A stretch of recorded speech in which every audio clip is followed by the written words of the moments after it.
ကိုကြီးကားကြောက်ရှမ်းပြမယ်ရေကြီးတဲ့ယာသည်လမ်းတွေရေးလျံနေတယ်ဂယုမဆိုင်ပဲမောင်းမိတယ်အင်ဂျင်ရက်သွားတယ်အလေးကျင့်တိုင်းဆက်ပြန်နိုးကြည့်တယ်အဲ့ဒါအဆိုးဆုံးအမှားပါအင်ဂျင်နဲ့ရေဝင်တာကို hydrolock water lock လို့ခေါ်တယ်ရေကလေလို့မညစ်နိုင်ဘူး piston ကအပေါ်ကိုတက်လို့မရတော့ဘူး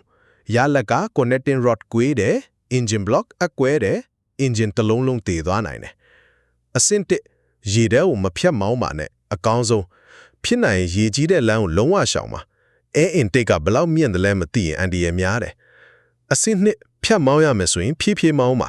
အရှိန်ပြင်းပြင်းနဲ့ရေထဲဝင်ရင်ရေလိုင်းတွေအဲအင်တိတ်ထဲရောက်နိုင်တယ်အရှိန်9to 10 ကီလိုမီတာနဲ့ဖြည်းဖြည်းမောင်းပါအဆင့်3ရေထဲမှာအင်ဂျင်ရပ်သွားရင်ပြန်မနိုးပါနဲ့အရေးကြီးဆုံးရေထဲမှာအင်ဂျင်ရပ်သွားရင်ပြန်မနိုးပါနဲ့ကားကနေဆင်းပြီးဘေးကင်းတဲ့နေရာကိုရွှေ့ပါကားဆွဲခေါ်ပါအဆင့်4 spark plug တွေဖြုတ်ပြီးရေထုတ်ပါ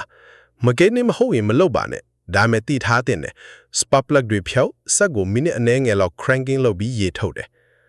သတိထားရမယ့်အချက်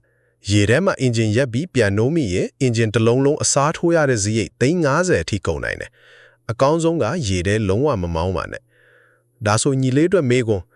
ရေထဲမှာအင်ဂျင်ရပ်သွားရင်ပထမဆုံးလုပ်ခဲ့တဲ့အရာကဘာလဲအဖြေကစက်ကိုပြန်မနိုးပါနဲ့ကားကနေဆင်းပြီးကားဆွဲခေါ်ပါဒါမှညီလေးရဲ့အင်ဂျင်ကိုကဲ့မယ်နေ့စဉ်9မိနစ်စာကိုကြီးတို့နဲ့အတူလေးလာပြီးတငယ်ချင်းတွေကြားမှာကားဆရာကြီးဖြစ်လိုက်ပါ